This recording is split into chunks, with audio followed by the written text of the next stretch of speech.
Mes parents ont dit, nous aurions préféré que tu ne sois jamais né. Je m'être suis levé et j'ai dit, si c'est ce que vous souhaitez, alors considérez-moi comme si je n'avais jamais existé. Vivez vos vies sans une fille nommée Amélie. Ils sont devenus muets. Tout le restaurant s'est figé. Mon nom est Amélie, et j'ai 27 ans. Devant mes parents, mes amis et mes professeurs, lors du dîner qui devait célébrer le plus grand accomplissement de ma vie, mon père m'a regardé droit dans les yeux et a prononcé les mots qui ont tout brisé, nous aurions préféré que tu ne sois jamais né. En cet instant, face à leur haine, je me suis levé. J'ai puisé dans une force que j'ignorais posséder et j'ai dit, si c'est ce que vous souhaitez, alors considérez-moi comme si je n'avais jamais existé. Vivez vos vies sans une fille nommée Amélie. Un silence de mort est tombé sur tout le restaurant. Avant de vous raconter en détail comment cette soirée a fait basculer ma vie, j'aimerais savoir d'où vous m'écoutez. Dites-moi dans les commentaires depuis quelle ville ou quel pays mon histoire résonne. Je suis curieuse de savoir où elle voyage et quelle heure il est chez vous en ce moment. Pour comprendre cette explosion, il faut remonter le temps, sonder la blessure invisible que je portais depuis l'enfance, une plaie silencieuse qui n'a jamais cessé de saigner. J'ai grandi à Lyon, dans une belle maison bourgeoise sur les pentes de la Croix-Rousse. De l'extérieur, nous étions une famille parfaite. Un père ingénieur, une mère au foyer dévouée, et 2 filles. Mais à l'intérieur, l'air était vicié, empoisonné par le venin de la comparaison. J'étais l'aînée, la fille sérieuse, celle qui trouvait refuge dans la logique implacable des mathématiques et la complexité structurée de l'économie. J'étais une élève brillante, je collectionnais les mentions, très bien, mais chaque réussite était accueillie par un haussement d'épaule de ma mère, un sourire poli qui ne parvenait jamais à atteindre ses yeux. C'est bien, ma chérie, disait-elle d'un ton neutre, avant d'enchaîner, la voix soudain illuminée. Ta sœur Chloé, elle, a eu la meilleure note de sa classe en biologie. Elle a ça dans le sang.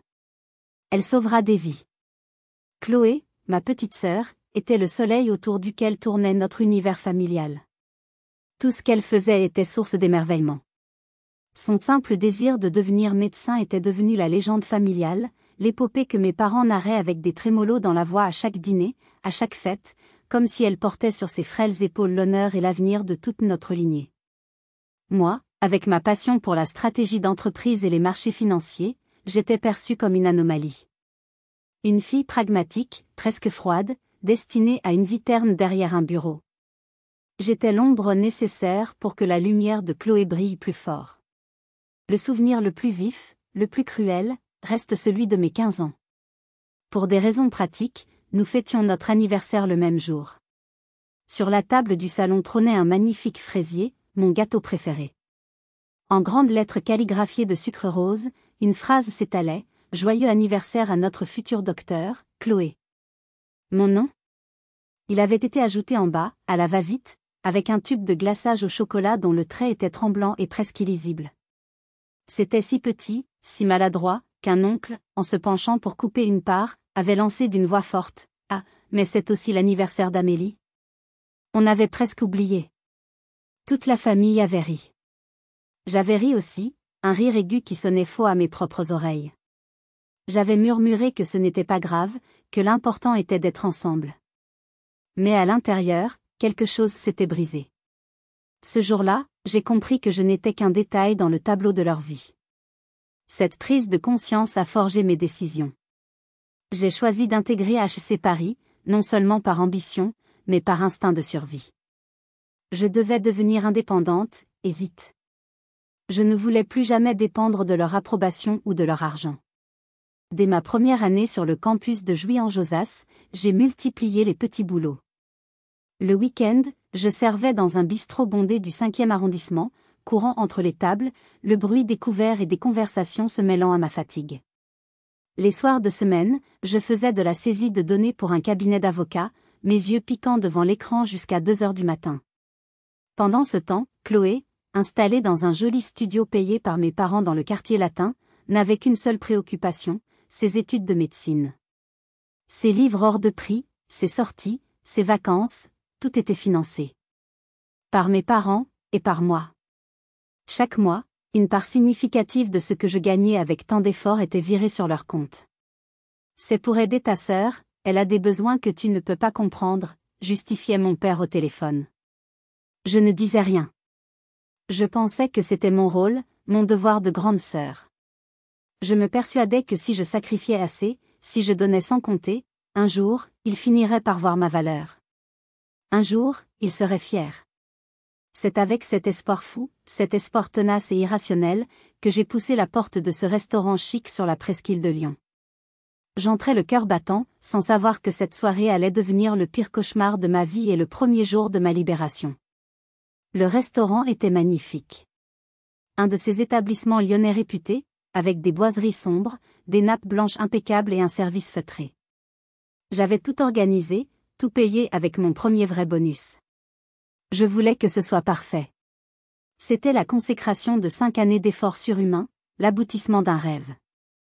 Mon diplôme de MBA de HEC Paris n'était pas qu'un morceau de papier, c'était mon billet pour la liberté, la preuve que j'avais réussi par moi-même.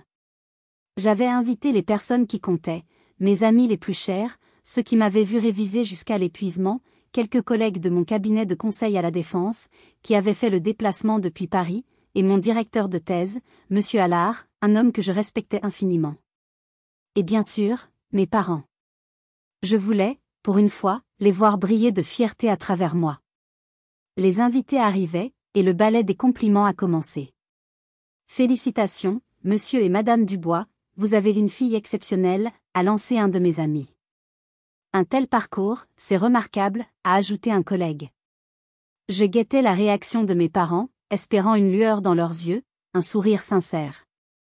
Mais je ne voyais que de la politesse distante. Des « merci » du bout des lèvres, des hochements de tête vagues. Mon père semblait plus intéressé par la carte des vins, ma mère ajustait nerveusement son collier de perles. Un malaise a commencé à s'installer en moi, comme un froid insidieux. Monsieur Allard, mon directeur de thèse, s'est approché de notre table. C'est un homme d'une intelligence et d'une bienveillance rares. Il a posé une main sur mon épaule. Amélie, je tenais à dire à vos parents à quel point j'ai été impressionné par votre travail. Votre analyse sur les stratégies de fusion-acquisition était d'un niveau professionnel. Vous avez un esprit vif, une capacité de travail hors norme. Vous irez très loin. J'ai senti mes joues rougir de plaisir. C'était le moment. Le validation d'un expert, d'une figure d'autorité. J'attendais, le souffle presque coupé, la réaction de ma mère. Elle a eu un petit rire, un son cristallin et faux. Elle s'est penchée vers monsieur Allard de manière conspiratrice. Oh, vous savez, Amélie a toujours été travailleuse, presque trop.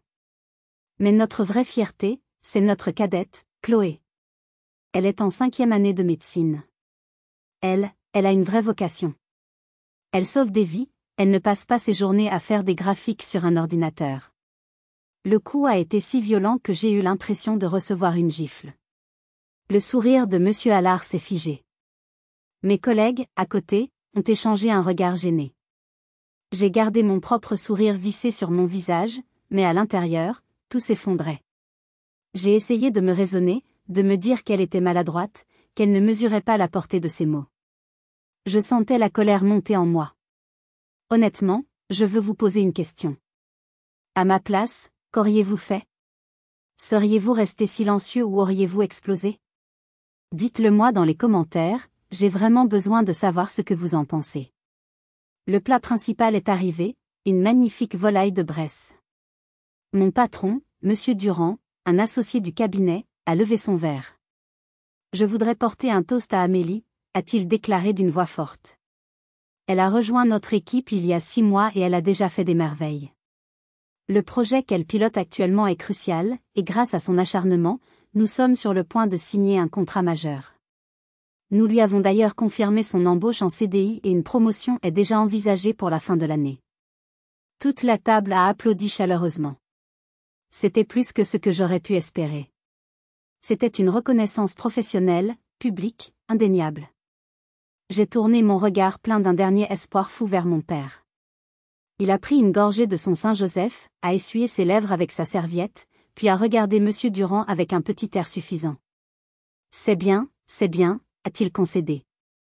Elle a toujours été douée pour l'argent. Mais vous savez, comparé à être parent d'un médecin, ce n'est rien. Voir sa fille en blouse blanche, qui tient la vie des gens entre ses mains, ça, c'est une vraie fierté. Le reste, c'est un bon métier, voilà tout.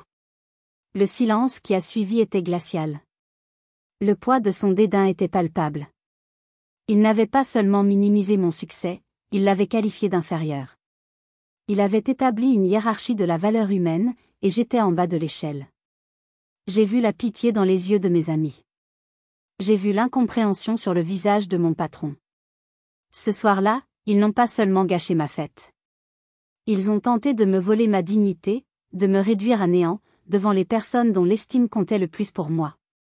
Chaque mot était une gifle, mais le coup de grâce n'était pas encore venu.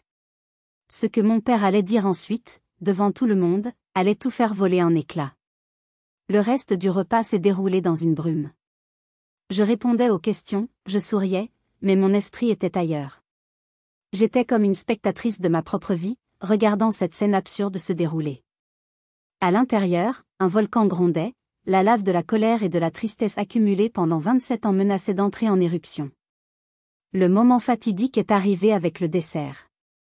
Une jeune collègue, Claire, fraîchement arrivée de Lille et ignorant tout de ma dynamique familiale, s'est tournée vers mes parents avec l'enthousiasme innocent de ses 23 ans. En tout cas, monsieur et madame Dubois, vous devez être incroyablement fiers d'Amélie. Sortir d'HC avec les félicitations du jury tout en travaillant à côté, c'est un exploit. Elle est une véritable inspiration pour nous. C'était la question de trop. La question simple, sincère, qui exigeait une réponse simple et sincère. Tous les regards se sont tournés vers mes parents. C'était leur dernière chance. Un simple « oui, nous le sommes » aurait suffi. Un seul mot aurait pu commencer à panser des années de blessures. Ma mère a eu un petit soupir agacé, comme si la question la dérangeait. « C'est bien, oui », a-t-elle lâché d'un ton plat, en repoussant une miette invisible sur la nappe. Puis mon père a pris la parole. Et cette fois, il n'y avait plus de sous-entendus, plus de fausses politesses. Il y avait une froideur tranchante, une cruauté délibérée. Il a posé ses couverts, a joint ses mains sur la table et a regardé Claire comme si elle était une enfant idiote. Fier, a-t-il répété, un rictus moqueur au coin des lèvres. Écoutez, ma fille Chloé passe ses nuits aux urgences, elle fait des gardes de 24 heures pour sauver des vies. Elle voit des choses que vous ne pouvez même pas imaginer. À côté de ça, un diplôme en finance, ça ne pèse pas lourd. La vraie fierté, c'est d'avoir un enfant qui sert à quelque chose dans ce monde. C'en était trop. La digue a rompu. Une force inconnue m'a traversée. La gentille Amélie, la fille silencieuse qui encaissait tout, a disparu. J'ai posé mon verre de champagne sur la table. Le son cristallin a claqué dans le silence pesant. J'ai repoussé ma chaise en arrière. Le bruit a crissé sur le parquet ancien, un son strident qui a fait sursauter tout le monde. Je me suis levée. Lentement. Mes mains tremblaient, mais ma voix, quand elle est sortie, était d'un calme terrifiant. Vous voulez savoir ce qu'il a fallu pour que je sois ici ce soir, dans cette robe, avec ce diplôme, ai-je commencé, mon regard balayant la table avant de se fixer sur mes parents. Le silence était absolu. On aurait pu entendre une épingle tomber. Il a fallu des années de travail acharné, des nuits blanches à réviser après des journées de travail épuisantes. Il a fallu que je prenne des jobs de serveuse pour ne pas être un fardeau pour vous. Il a fallu que j'envoie mes premiers salaires, chaque centime, pour payer les factures d'électricité et le crédit de la maison quand papa a perdu son travail pendant 6 mois. Vous vous en souvenez de ça? Le visage de mon père est devenu blême. Je me suis tournée vers ma mère. Il a fallu que je paye les frais de la prépa privée de Chloé, puis ses frais d'inscription en médecine, année après année. Pour qu'elle puisse poursuivre le rêve dont vous vous gargarisez chaque jour. J'ai signé des chèques pour ses livres, j'ai payé une partie de son loyer à Paris, j'ai rogné sur mes propres repas pour que la famille tienne le coup. Le malaise était palpable. Mes amis me regardaient avec des yeux écarquillés. Mes collègues étaient stupéfaits. Le visage de mes parents était un mélange de honte et de fureur. Ils étaient démasqués. J'ai continué, ma voix montant d'un cran, vibrante de toutes les larmes que je n'avais jamais versées. Alors, si je suis aussi inutile que vous le dites, qui a maintenu cette famille à flot pendant toutes ces années? Si je ne sers à rien, Pourquoi est-ce que c'est toujours moi que vous appeliez quand le compte en banque était à sec et que les huissiers menaçaient? Face à la vérité crue, face aux regards accusateurs de toute la tablée, ils se sont sentis piégés, humiliés. Et dans leur fureur de se voir exposés, ils ont sorti l'arme ultime. L'arme nucléaire. Mon père s'est levé à son tour, le visage congestionné par la rage. Il a pointé un doigt tremblant vers moi et a articulé, chaque syllabe comme un crachat de venin, « Nous aurions préféré que tu ne sois jamais né. » Le monde s'est arrêté de tourner. J'ai entendu le hoquet étranglé de Claire. J'ai vu la main de Monsieur Allard se crisper sur son verre. Puis, au milieu de la douleur fulgurante, une clarté étrange m'a envahi. C'était la fin. La fin de l'espoir. La fin de l'attente. J'étais libre. J'ai relevé la tête, et j'ai prononcé la phrase qui allait sceller mon destin et le leur. Si c'est ce que vous souhaitez, alors considérez-moi comme si je n'avais jamais existé. Vivez vos vies sans une fille nommée Amélie. J'ai attrapé mon sac à main sur la chaise. Sans un regard en arrière, j'ai traversé le restaurant. Le bruit de mes talons sur le sol était le seul son. C'était le son de mes chaînes qui se brisaient, maillon par maillon. En quittant ce restaurant, je laissais derrière moi ma famille, mais je ne savais pas encore que leur tentative de me détruire ne faisait que commencer. Je suis rentré à Paris cette nuit-là par le premier TGV du matin, le cœur en lambeaux mais l'esprit d'une clarté effrayante. Arrivé dans mon petit studio du 15e arrondissement, la première chose que j'ai faite a été de bloquer leur numéro de téléphone. La deuxième, d'ouvrir mon application bancaire et d'annuler, un par un, tous les virements automatiques que je faisais chaque mois. Le loyer de Chloé. L'aide pour les courses. La participation au crédit de la maison. Chaque clic était une libération. C'était un geste froid, chirurgical, mais vital. C'était un acte de survie. Je me suis ensuite jetée dans mon nouveau travail avec l'énergie du désespoir. Le cabinet de conseil m'avait confié un projet d'une importance capitale, la restructuration d'une grande entreprise du CAC 40, un géant de l'industrie au bord de la crise. C'était une chance inouïe, une montagne à gravir qui m'empêcherait de regarder en arrière, de sombrer dans le chagrin. Je travaillais 15, parfois 18 heures par jour. Je vivais de café et d'adrénaline. Mon lit ne me voyait que quelques heures par nuit. Le travail était ma bouée de sauvetage, mon anesthésiant. Mais la haine est une plante tenace. Elle trouve toujours un moyen de s'infiltrer, même à travers les murs les plus épais. Chloé, privée de sa manne financière mensuelle et sans doute furieuse de l'humiliation publique de ses parents, a commencé à ruminer sa vengeance. Elle était intelligente, et sa méchanceté l'était tout autant. Elle a activé ses réseaux. Par une amie commune, une certaine Élodie qui travaillait dans un cabinet d'avocats d'affaires concurrent, elle a réussi à obtenir des informations parcellaires mais suffisantes sur la nature de mon projet. Les détails étaient confidentiels, mais elle a compris les enjeux. Quelques semaines plus tard, alors que nous étions en pleine phase de négociation critique avec les syndicats, la bombe a explosé. Un article a paru dans un grand quotidien économique. Il révélait des détails confidentiels sur notre plan de restructuration, mais des détails subtilement déformés, présentés de la manière la plus alarmiste possible. L'article laissait entendre qu'un plan de licenciement massif était caché, citant des chiffres erronés mais plausibles. C'était une torpille en pleine ligne de flottaison. La confiance avec les syndicats a été rompue. Le client était furieux. Le projet était en péril. Et le pire, c'est que l'article citait une source interne proche de la nouvelle équipe de consultants. J'étais la plus jeune. La dernière arrivée. Tous les regards se sont tournés vers moi. Mon monde s'est effondré pour la deuxième fois en quelques semaines. J'ai été convoqué par le comité de direction. 5 hommes en costume sombre, dans une salle de réunion glaciale, me regardant comme si j'étais une criminelle. Les questions étaient directes, accusatrices. Avez-vous parlé de ce projet à l'extérieur? Connaissez-vous des journalistes?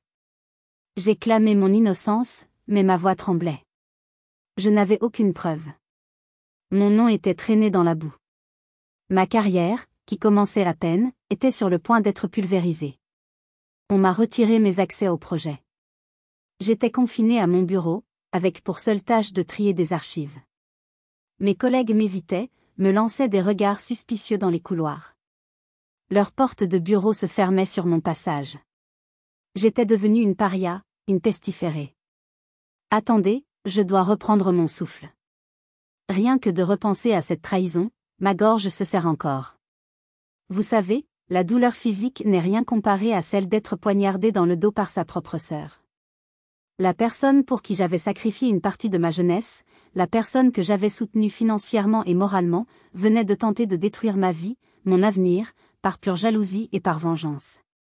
C'était une cruauté d'un autre niveau, une cruauté calculée, froide, qui dépassait tout ce que j'aurais pu imaginer.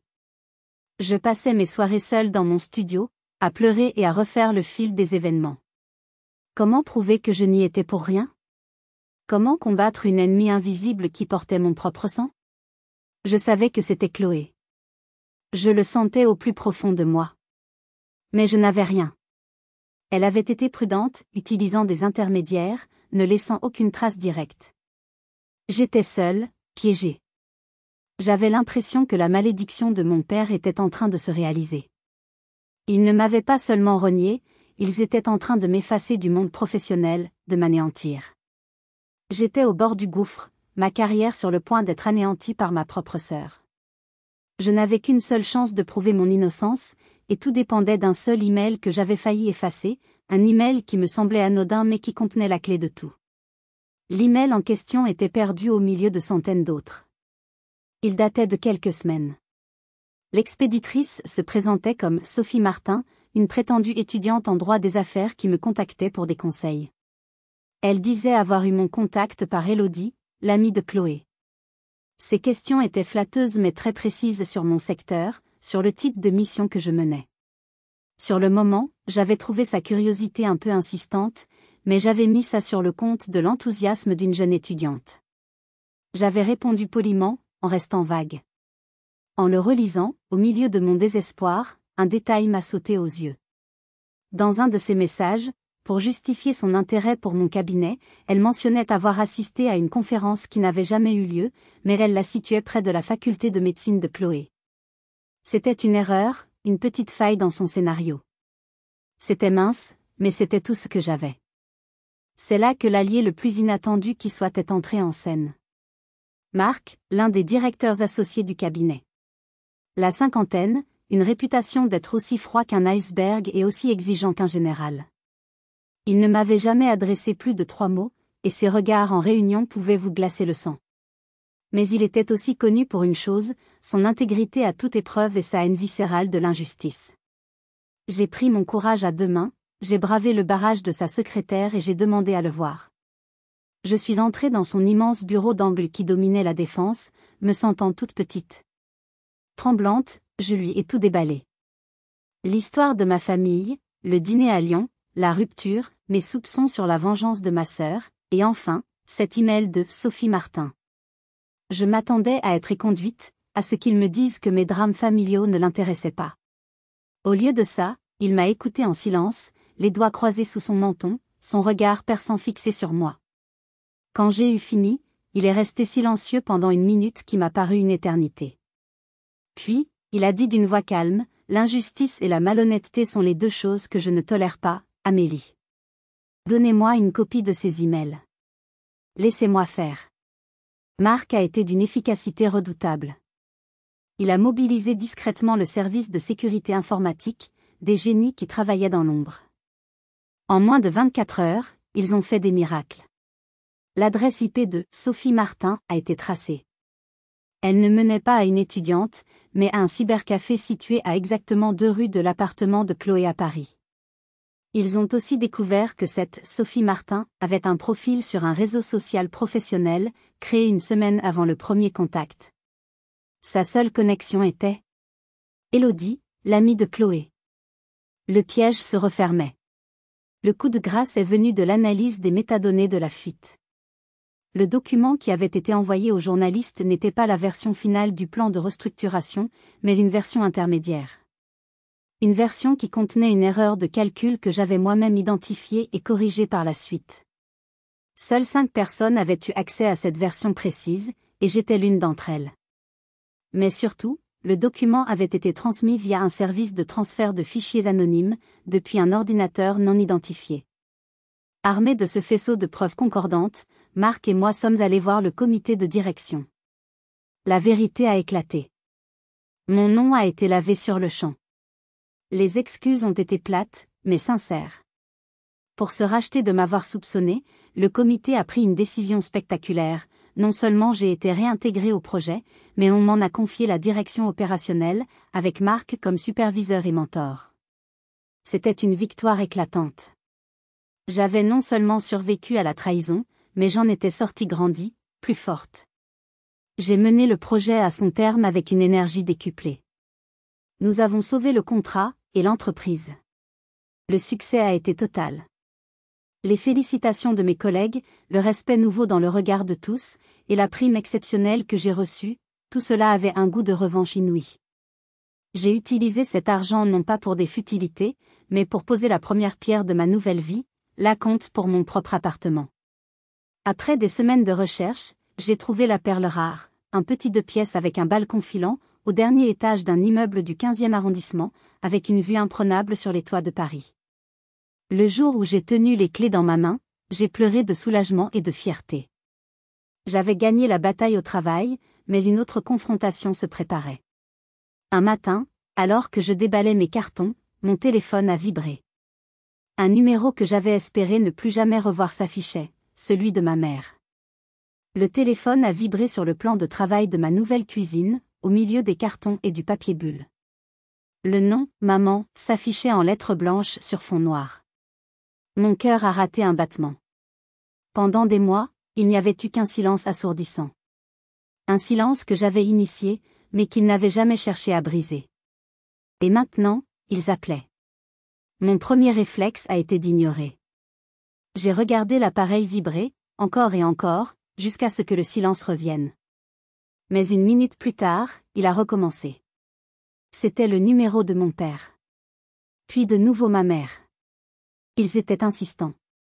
Déterminés. J'ai compris que je ne pourrais pas y échapper. J'ai respiré profondément, et j'ai décroché, en activant le haut-parleur, comme pour créer une barrière invisible entre eux et moi. La voix de ma mère était tendue, dépourvue de toute chaleur. Pas de « bonjour », pas de « comment vas-tu ».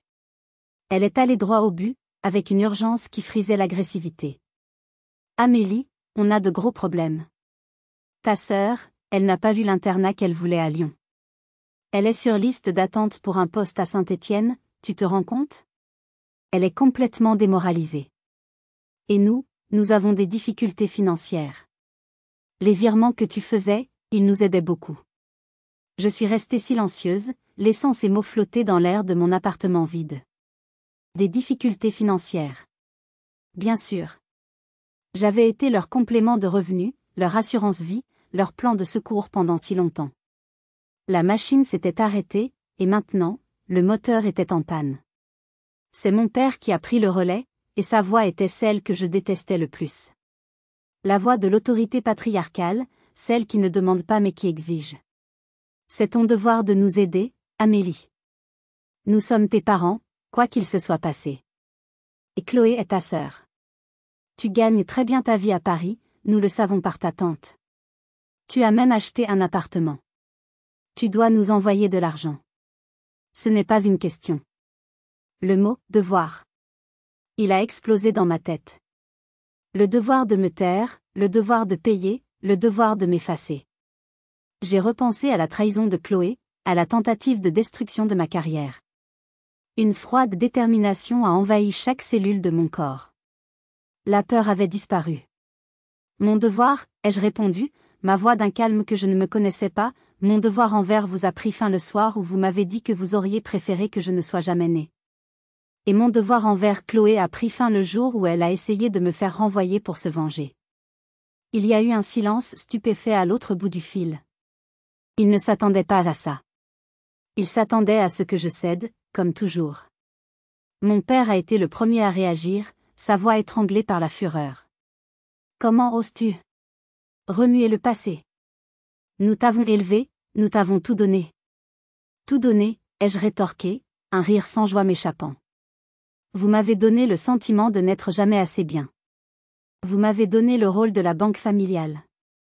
Et votre autre fille, votre précieuse Chloé, m'a donné une leçon sur la trahison. Alors non, ne me parlez pas de devoir. Ma mère s'est mise à pleurer. Mais ce n'étaient pas des larmes de remords. C'étaient des larmes de frustration, de rage impuissante. Tu es devenu un monstre d'égoïsme. Sans cœur. Tu vas nous laisser dans les problèmes?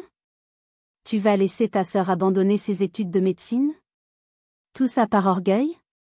C'est là que mon père a ajouté la phrase qui a éclairé des années d'injustice, la phrase qui a révélé le fond de sa pensée. Sa voix était plus basse, presque lasse, empreinte d'une amertume profonde. Moi, Amélie, j'ai travaillé 35 ans à l'usine Renault de Vénissieux. Je me suis usé la santé sur les chaînes de montage pour que vous ayez une chance d'avoir une vie meilleure que la mienne. Un médecin, c'est respectable.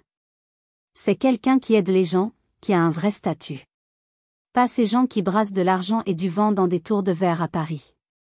Ton monde, je ne le comprends pas, et je ne le respecterai jamais. J'ai enfin compris. Pour lui, mon succès n'était pas seulement inférieur, il était illégitime.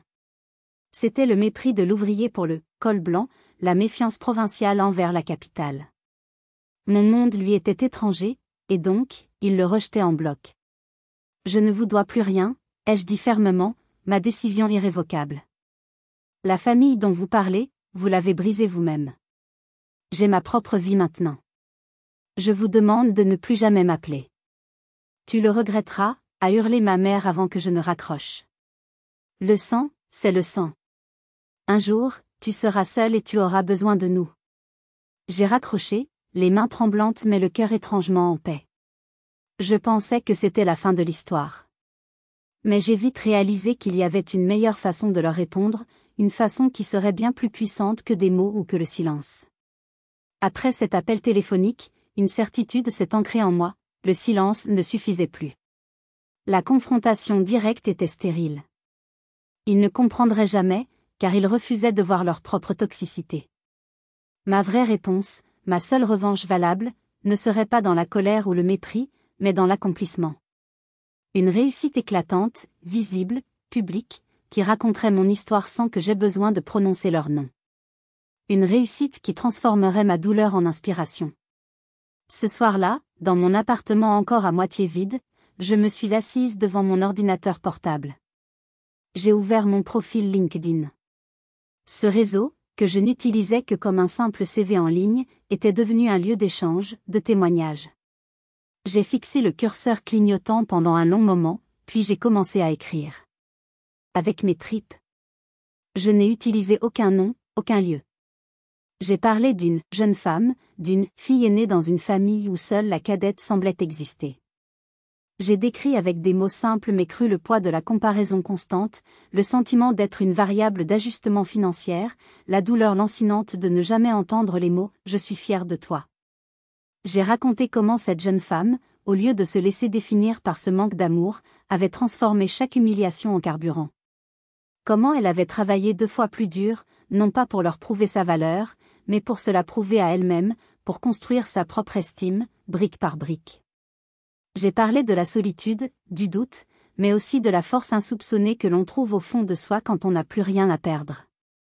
J'ai terminé mon texte par une phrase qui venait du plus profond de mon âme. On passe parfois une vie entière à chercher la reconnaissance dans des yeux qui refuseront toujours de nous voir. La plus grande liberté est de comprendre que votre valeur n'est pas une opinion soumise à l'approbation des autres, mais un fait que vous construisez chaque jour. C'est à vous de bâtir votre propre cathédrale, même si personne ne vous a donné de plan. J'ai cliqué sur « Publier » avec le cœur battant, un mélange de peur panique et de soulagement intense. Je pensais que ce texte se noierait dans le flot incessant d'informations. Je me trompais lourdement. Le lendemain matin, mon téléphone était une véritable centrale en éruption. Le post était devenu viral. Des milliers, puis des dizaines de milliers de likes, de partages. Mais le plus bouleversant, c'étaient les commentaires et les messages privés qui affluaient par centaines. Des hommes, des femmes, de tous âges, de tous les milieux sociaux. Un ingénieur de Toulouse dont les parents ne juraient que par son frère avocat à Paris. Une artiste de Marseille dont la famille considérait sa passion comme un hobby instable qui ne paierait jamais les factures. Des enfants devenus adultes, cadres supérieurs ou artisans, qui n'avaient jamais, jamais entendu leurs parents leur dire qu'ils étaient fiers, sans ajouter un « mais ». Ils me disaient « Votre histoire, c'est la mienne ». Ils me disaient « J'ai pleuré en vous lisant, car j'ai cru lire mes propres pensées ». Ils me disaient « Merci, grâce à vous, je me sens moins seul ce soir ». Je lisais ces messages, les larmes coulant sur mes joues. Ma douleur, que j'avais crue si intime, si solitaire, était en fait une expérience universelle. En la partageant, je n'avais pas seulement commencé à guérir, j'avais créé un point de ralliement pour une armée silencieuse de cœurs blessés. L'histoire a pris une ampleur que je n'aurais jamais pu imaginer. Des grands noms du monde des affaires en France ont partagé mon post en ajoutant des commentaires élogieux. Des magazines économiques en ligne comme Les Échos et Challenge ont écrit des articles sur ce témoignage puissant sur la résilience et le leadership authentique. Mon entreprise, loin de me le reprocher, m'a félicité. La DRH m'a convoqué pour me dire qu'ils étaient fiers de compter parmi eux quelqu'un capable de transformer une épreuve personnelle en une source d'inspiration pour des milliers de personnes. Quelques semaines plus tard, j'ai reçu une invitation qui m'a laissé sans voix. On me demandait d'intervenir à Station F, le plus grand campus de start-up au monde, à Paris, lors d'une conférence sur le thème de la résilience dans l'écosystème entrepreneurial. J'ai accepté, le trac au ventre mais une nouvelle confiance en moi. Debout sur cette scène, sous les projecteurs, devant des centaines de visages attentifs et bienveillants, j'ai raconté mon histoire, ma vraie histoire. Et à la fin, quand la salle entière s'est levée pour une standing ovation, j'ai compris. La reconnaissance que j'avais mendiée toute ma vie auprès de 2 personnes à Lyon, je venais de la recevoir de centaines d'inconnus à Paris. Mais la plus grande des récompenses, la plus douce des victoires, m'attendait encore chez moi. Mon appartement n'était pas un palace, mais c'était mon sanctuaire. Chaque meuble, chaque livre, chaque plante verte avait été choisi par moi, payé par mon travail. C'était la première fois de ma vie que je me sentais véritablement chez moi. Le soir de ma pendaison de crémaillère, cet espace était rempli de ce qui compte le plus, la chaleur humaine. J'avais invité les gens qui avaient été mes piliers. Mes amis de HC, ceux qui m'avaient vu pleurer de fatigue sur des dossiers de finances, ceux qui m'avaient apporté des repas quand j'oubliais de manger. Mes collègues les plus proches, ceux qui m'avaient soutenu pendant la terrible période de la fuite d'informations, qui avaient cru en mon intégrité quand tout m'accusait. Et bien sûr, Marc, mon mentor, cet homme austère qui s'était révélé être d'une loyauté et d'une bienveillance inattendues, et qui était devenu une figure paternelle pour moi. Il n'y avait pas de traiteur hors de prix ni de champagne millésimé. Juste des pizzas commandées, du bon vin de Loire, et des éclats de rire qui fusaient de toutes parts. On était assis par terre sur des coussins, dans le salon, on se rappelait des souvenirs d'étudiants, on parlait de nos projets, de nos doutes, de nos espoirs. Personne ne me comparait à qui que ce soit. Personne ne jugeait mes choix. Ils étaient là pour moi, pour Amélie, pour la personne que j'étais devenue, avec mes forces et mes failles. À un moment de la soirée, Marc, qui était resté plutôt discret, a tapoté sur son verre pour demander le silence. Le brouhaha s'est calmé. Il s'est levé, son grand corps dégingandé se déployant avec une certaine solennité. Il m'a regardé avec une chaleur dans les yeux que je ne lui avais jamais vue. « Je voudrais porter un toast », a-t-il commencé, sa voix grave emplissant la pièce. Je ne suis pas un homme de grands discours. Mais ce soir, je veux dire quelque chose. J'ai vu Amélie arriver chez nous il y a moins d'1 an. J'ai vu une jeune femme brillante et travailleuse. Puis, je l'ai vue traverser une épreuve d'une injustice et d'une violence rare, une épreuve qui en aurait brisé plus d'un, moi y compris. Je l'ai vue accuser le coup, plier, mais ne jamais rompre. Et je l'ai vue se relever, avec une dignité et une force qui forcent le respect. Amélie, tu nous as montré que la plus grande force ne vient pas de l'absence de blessures, mais de la capacité à les transformer en armure. Alors je lève mon verre à toi. À ta réussite, à ton courage, et à ton avenir. Tu le mérites plus que quiconque. Des applaudissements ont éclaté, pas des applaudissements polis, mais des applaudissements sincères, venus du cœur. Mes amis se sont levés pour me prendre dans leurs bras, l'un après l'autre. J'ai senti les larmes monter, mais cette fois, c'étaient des larmes chaudes, des larmes de joie et de gratitude. En cet instant précis, le souvenir du dîner de diplôme à Lyon m'est revenu en mémoire, non pas comme une blessure vive, mais comme une vieille photo en noir et blanc, une scène d'un film lointain qui ne me concernait plus. Les visages fermés de mes parents, leurs mots comme des lames de rasoir, l'atmosphère glaciale de mépris, tout cela semblait appartenir à une autre vie. Une vie qui n'était plus la mienne. J'ai regardé autour de moi, dans mon appartement baigné de lumière et de rire, et j'ai compris la vérité la plus fondamentale. J'avais peut-être perdu une famille, celle du sang, celle qui m'avait été imposée par la naissance. Mais j'en avais trouvé une autre. Une famille que j'avais choisie, et qui m'avait choisi en retour. Une famille liée non pas par l'obligation ou la génétique, mais par l'affection, le respect, l'estime et le soutien mutuel. Cette famille ne m'avait pas vu naître, mais elle m'avait vu renaître de mes cendres. Elle n'avait pas pensé mes blessures d'enfance, mais elle m'aidait à construire un avenir où ces blessures n'avaient plus le pouvoir de me faire souffrir. C'était ça, la vraie richesse. C'était ça, le vrai succès.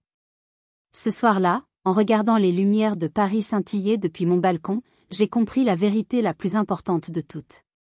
Et c'est cette vérité que je veux partager avec vous maintenant. Plus tard dans la nuit, après le départ du dernier invité, je suis resté longtemps sur mon balcon. Le silence était revenu, seulement troublé par le murmure lointain de la ville qui ne dort jamais. L'air frais de la nuit caressait mon visage. J'ai repensé à tout le chemin parcouru. De la petite fille de Lyon qui s'efforçait d'être invisible pour ne pas déranger, à l'adolescente qui souriait pour masquer sa peine, jusqu'à la jeune femme qui, un soir, dans un restaurant, avait osé dire « non ». Non à l'injustice. Non au mépris.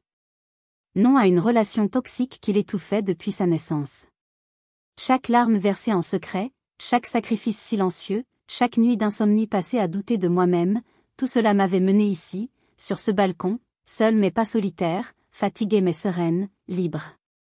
Si vous écoutez cette histoire aujourd'hui, et si elle fait écho en vous, c'est peut-être que vous aussi, vous avez connu le poids du jugement de ceux qui auraient dû vous aimer sans la moindre condition. Peut-être que vous aussi, on vous a comparé, rabaissé, critiqué, ou fait sentir que vous n'étiez jamais assez bien, jamais à la hauteur d'une attente irréaliste. Alors écoutez-moi bien. Je ne suis pas une psychologue, ni une coach de vie. Je suis juste une femme qui a survécu. Et de cette survie, j'ai tiré une leçon que je veux vous transmettre. Souvenez-vous de ceci, votre valeur n'est pas et ne sera jamais définie par eux. Leurs mots, leurs opinions, leurs déceptions ne sont que le reflet de leur propre peur, de leur propre frustration, de leurs propres limites. Ce n'est pas votre fardeau à porter. Vous n'êtes pas sur cette terre pour être le remède à leurs blessures ou pour réaliser le rêve qu'ils n'ont pas pu accomplir. Vous êtes ici pour vivre le vôtre. Vous avez le droit, et même le devoir, de poser des limites saines pour vous protéger. Vous avez le droit de vous éloigner de ce qui vous abîme, de ce qui vous diminue, de ce qui éteint votre lumière, même s'il s'agit de votre propre famille. Ce n'est pas un acte d'égoïsme, c'est un acte de préservation de soi. C'est choisir de s'arroser soi-même quand on a passé beaucoup trop de temps à essayer de faire fleurir des plantes dans un désert aride. Et je vous promets une chose, du plus profond de mon cœur, quand vous aurez le courage de fermer une porte qui vous fait du mal, l'univers en ouvrira une autre, plus grande et plus lumineuse. Vous découvrirez qu'il y a une autre famille qui vous attend. Une famille qui ne sera pas définie par le sang, mais par l'âme. Ce sont ces amis qui deviennent des frères et des sœurs. Ce sont ces mentors qui deviennent des guides. Ce sont même ces inconnus qui, par un simple message sur Internet, vous tendent la main et vous rappellent que vous n'êtes pas seul. C'est la famille que l'on choisit, et c'est souvent elle qui nous guérit vraiment et nous permet de nous épanouir. Croyez en votre force. Croyez en votre résilience. Votre histoire est importante, et vous êtes la seule personne à pouvoir tenir le stylo pour écrire les prochains chapitres. Ne laissez personne d'autre le faire à votre place. Avez-vous déjà vécu une situation similaire? Avez-vous dû faire un choix difficile pour protéger votre paix intérieure et votre santé mentale? Partagez votre histoire, ou simplement vos impressions, dans les commentaires ci-dessous. Vos mots pourraient être la bouée de sauvetage que quelqu'un d'autre attend pour se sentir compris et moins seul ce soir. Si cette histoire vous a touché, n'hésitez pas à laisser un « j'aime » pour soutenir mon travail, et surtout, à vous abonner pour ne pas manquer d'autres histoires sur la force de l'esprit humain et notre incroyable capacité à surmonter les épreuves de la vie. Merci de m'avoir écouté.